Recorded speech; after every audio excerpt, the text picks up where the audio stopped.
Salam sejahtera bagi kita sekalian. Assalamualaikum warahmatullahi wabarakatuh. Di tengah-tengah sosialisasi, di tengah-tengah inventarisasi pendataan non-ASN ataupun honorer di daerah, banyak pertanyaan-pertanyaan, banyak teman-teman guru tendik yang menanyakan bagaimana kalau bukan honorer K2. Bagaimana gaji dari dana BOS? Bagaimana jika SK kepala sekolah? Bolehkah ikut seleksi P3K? Mari kita bahas dan bisa ini menjadi jawabannya. Inilah surat edaran Menpan yang ditindaklanjuti oleh BKD setempat, yaitu hal pendataan tenaga non-ASN di lingkungan pemerintah. Ini ditujukan ke semua bupati, gubernur, wali kota, juga ke menteri. Inilah suratnya secara lengkap. Ini ditandatangani oleh Bapak PLT Menpan RB Mahfud MD. Isi daripada surat edaran ini ada 5 poin. Tetapi yang menjadi perhatian daripada teman-teman guru honorer tendik adalah poin 3 ini. Poin 3 ini, disitulah disebut kriteria-kriteria. Ini ya. Ataupun ketentuan-ketentuan yang harus disiapkan, yang harus dipenuhi oleh honorer agar dapat ikut dalam seleksi P3K maupun CPNS. Karena tulisannya ini kecil, kita akan perbesar biar bisa kita baca. Inilah poin ketiga, teman-teman. Oleh sebab itu, setiap PPK agar melakukan pemetaan non-ASN di lingkungan instansi masing-masing. Dan bagi yang memenuhi syarat, dapat diikutsertakan, diberikan kesempatan mengikuti seleksi CPNS maupun P3K. Dengan ketentuan, inilah yang membuat guru-guru menjadi galau. Inilah yang membuat guru-guru menjadi banyak tafsiran-tafsiran.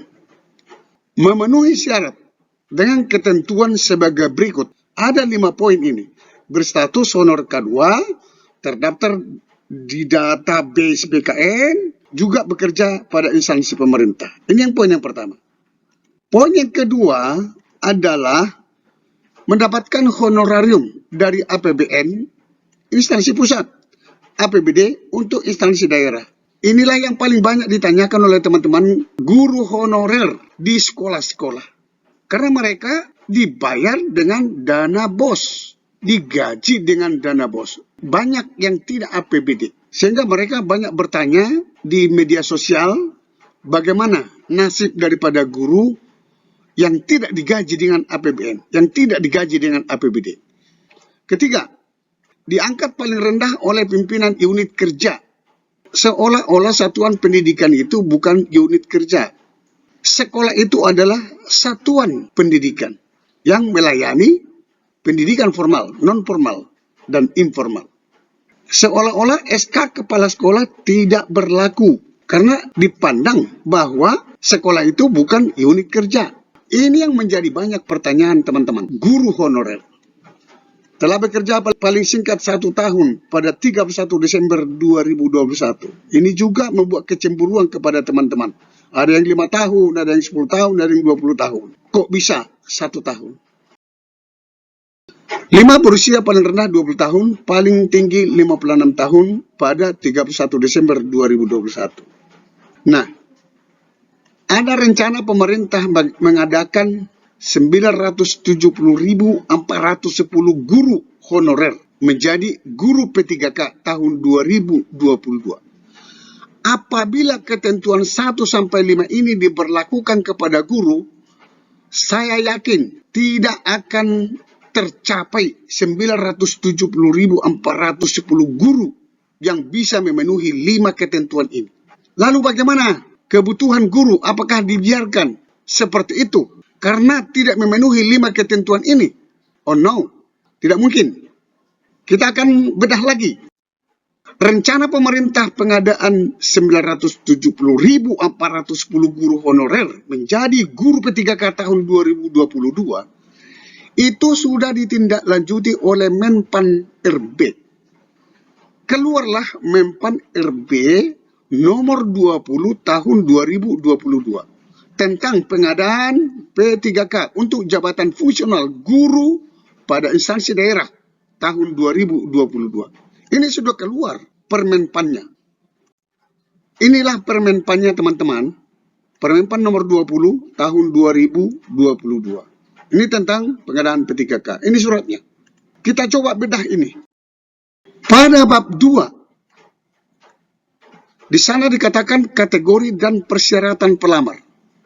Inilah persyaratan pelamar yang diperkenankan menurut Permenpan RB ini. Pasal 4. Pelamar yang dapat melamar sebagai P3K jabatan fungsional guru pada instansi daerah tahun 2022 terdiri atas kategori A. Pelamar prioritas. B. Pelamar umum. Hanya 2 kategori yang dapat melamar menurut Permenpan ini, yaitu kategori pelamar prioritas, kategori pelamar umum. Apa yang dimaksud dengan pelamar prioritas? Kita lihat di pasal 5. Pelamar prioritas itu ada 3. Pelamar prioritas 1, pelamar prioritas 2, dan pelamar prioritas 3. Apa yang dimaksud pelamar prioritas 1, 2, dan 3? Kita lihat ayat 2. Pelamar prioritas 1 adalah A. THK, tenaga honorer K2 yang memenuhi passing grade pada seleksi P3K tahun 2021. Apalagi guru non-ASN yang sudah lulus passing grade tahun 2021. C. Lulusan PPG yang sudah memenuhi PG passing grade seleksi P3K tahun 2021. D. Guru swasta yang sudah lulus passing grade tahun 2021. Artinya, pelamar prioritas 1 itu adalah yang sudah lulus passing grade tahun 2021.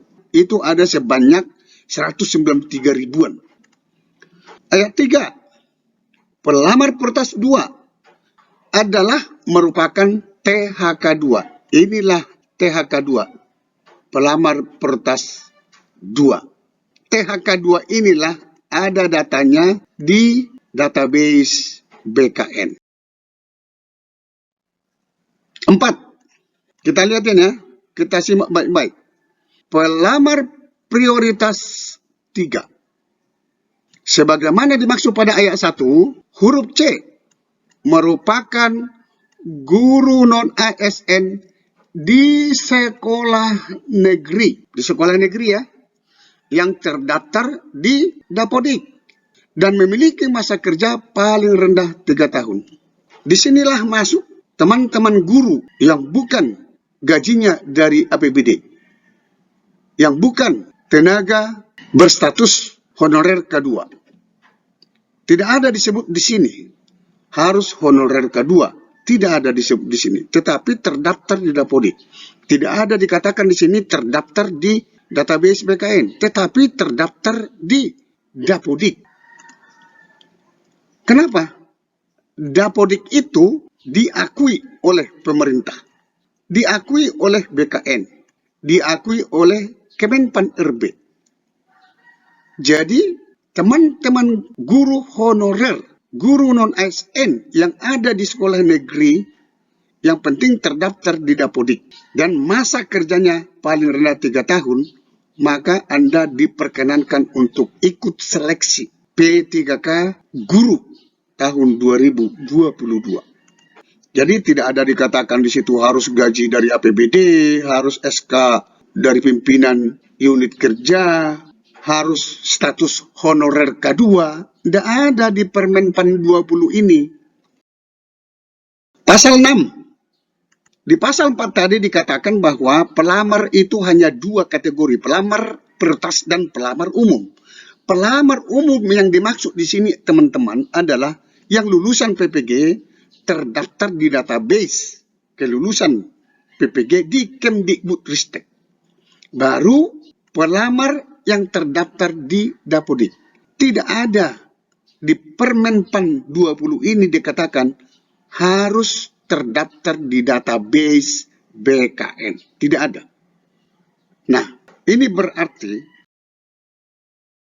bahwa guru honorer di sekolah negeri, bukan status honorer kedua, gaji dari dana BOS, artinya gajinya bukan dari dana APBD, tetapi dari dana BOS. Baru SK-nya SK Kepala Sekolah dapat melamar P3K tahun 2022. Sampai ketemu pada video berikutnya di channel ini. Jangan lupa dukung terus channel ini dengan cara klik subscribe, like, dan loncengnya. Semoga bermanfaat. Wassalamualaikum warahmatullahi wabarakatuh. Shalom.